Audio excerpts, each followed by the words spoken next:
On the question of North Korean denuclearization, there are many questions. Most serious of all is, will there be a military confrontation between the United States and South Korea on one hand and North Korea on the other? In my conviction, a military conflict should be avoided at all costs, because it's not acceptable, it's not possible. Because there are 12 million residents in the city of Seoul, which is very close to North Korea and demilitarized zone. Should North Koreans decide to destroy Seoul, of 12 million residents, perhaps 10% at least will perish. That's not acceptable. There may be American conservative people or militarist people who may think that we should go ahead and go and attack North Korea, which is infeasible for the following reasons. I have visited the Pyongyang in North Korea some 50 times. I know very well. I've used Pyongyang's subway station, which is 100 meters down under the ground. So there's no bunker buster which can penetrate that deep, maybe 25 meters at most, but not 100 meters. So all the citizens of Pyongyang, a little more than 2 million, every one of them can go down even to the subway station and subway system. They can avoid the damage caused by bombing from the United States and South Korea. Can we destroy all their offensive capabilities? Certainly not. All these weapons are buried underground. They are not going to be exposed. So no matter how completely we destroy North Korean military facilities, they will have enough left over. Majority of their offensive weapons will be saved from American attack. And they will use that against South Korea and U.S. military installations in South Korea and perhaps Japan and Guam as well. At least the city of Seoul will be completely destroyed. The whole city will become a fireball. So that is not certainly acceptable. No one can tolerate that. And therefore, we have to avoid military confrontation. The United States should stop using military threat in addition to other economic and so forth. Military threat or military means of dealing with North Korea should be eliminated completely, because it will not work, it's not morally right, it's not just. So we have to do other ways of dealing with North Korea. One way, of course, pressure, with economic sanctions particularly, which will never work, because last 20 years we have tried all kinds of economic sanctions. You see, a system will not collapse because of economic difficulties. North Korean leadership enjoys legitimacy from the support of their people. As long as a regime is legitimate, considered to be legitimate by its people, that regime will not collapse.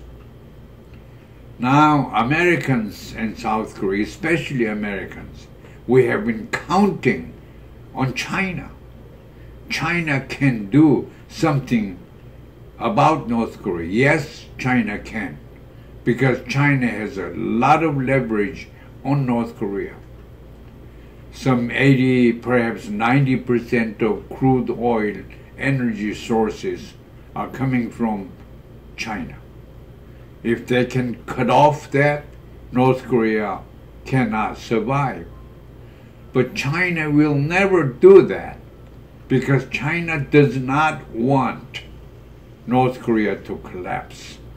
That's something that Americans and Western analysts are not very familiar with.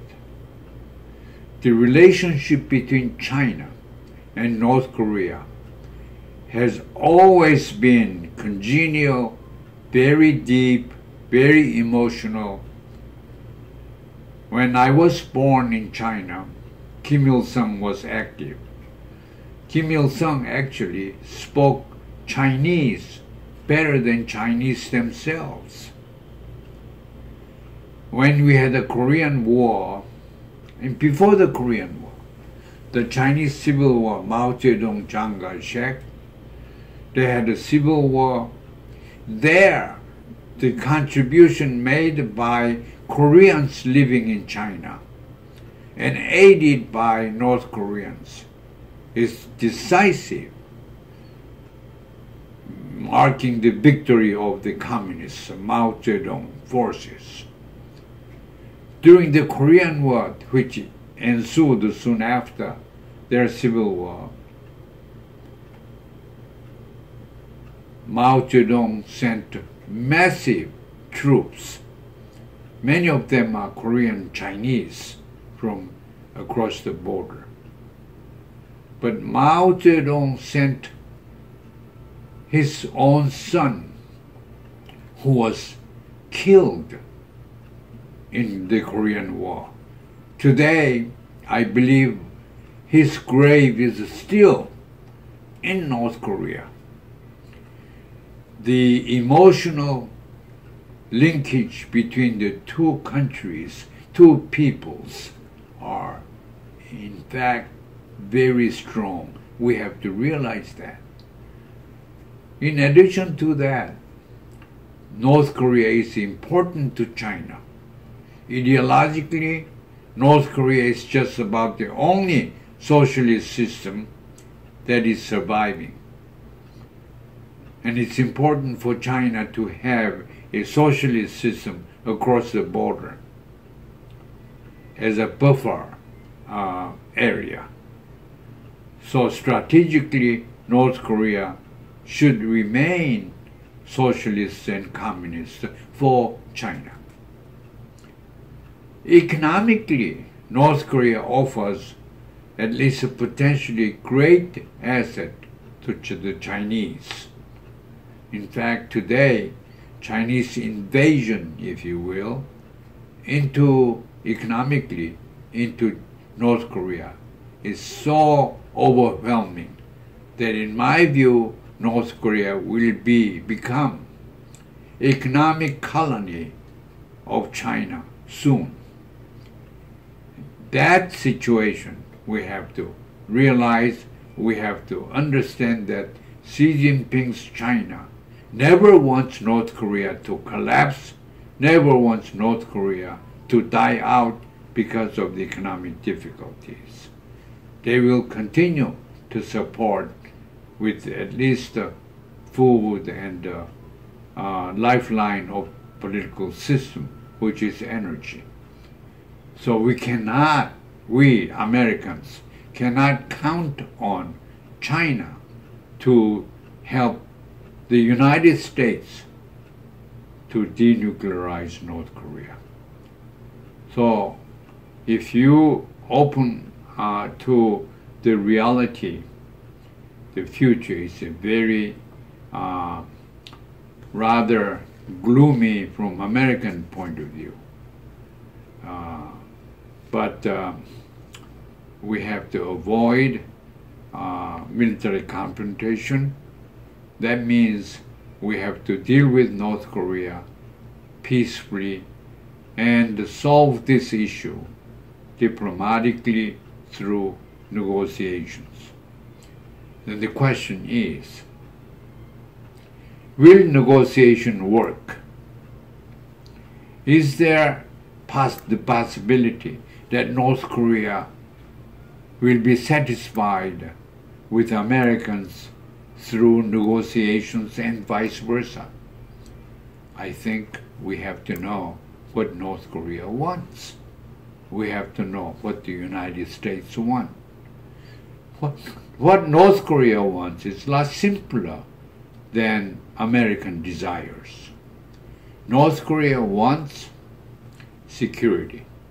North Korea wants the fact that their military program, especially nuclear program, to be recognized objectively by the international community, because they have firm conviction based on their lessons from Iraq and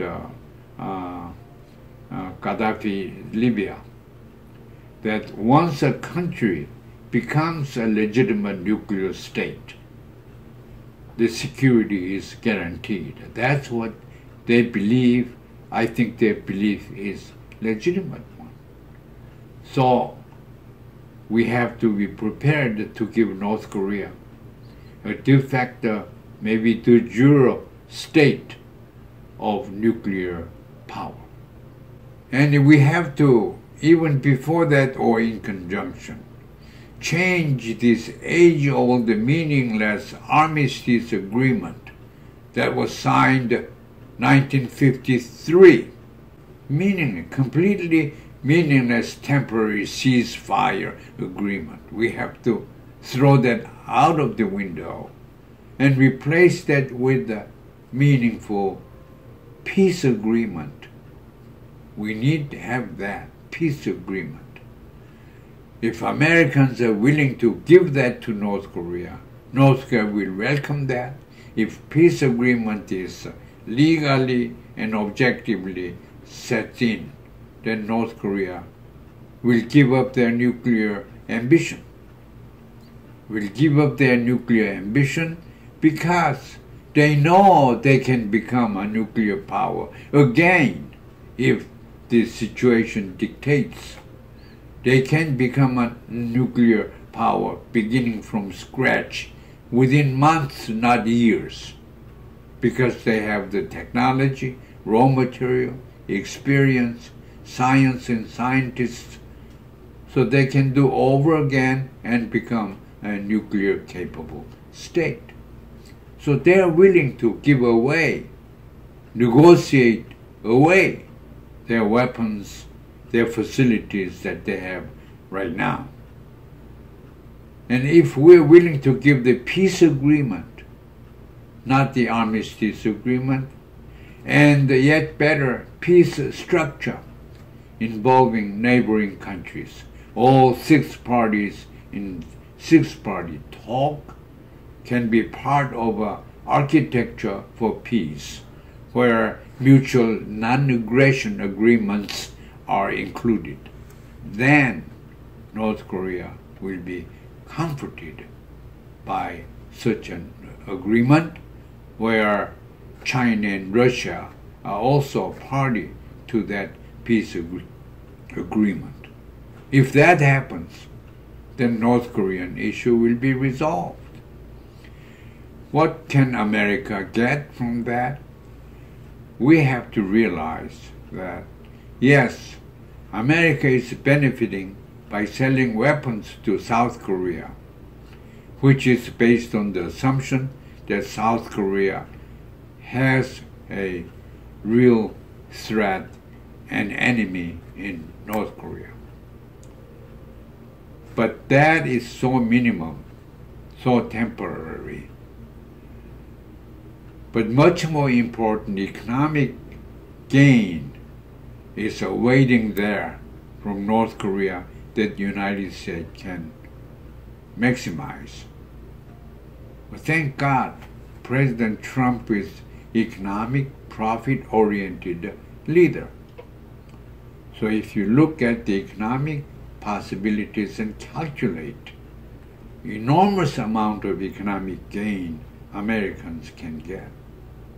North Korea, believe it or not, has rich oil reserves west as well as east coast of the peninsula. North Korea has geopolitical asset in terms of mediating the Pacific Ocean and the United States to China and Russia. So there are mineral resources that can be explored. There is a tremendous potential for tourism and tourist income is possible. So United States, it's time to shift the emphasis from security, military interest to economic interest. They will be there. So what I'm suggesting is it's clearly possible that there will be a point of agreement between North Korea and the United States through negotiations. That has to be done. It will be possible within the administration of Donald Trump.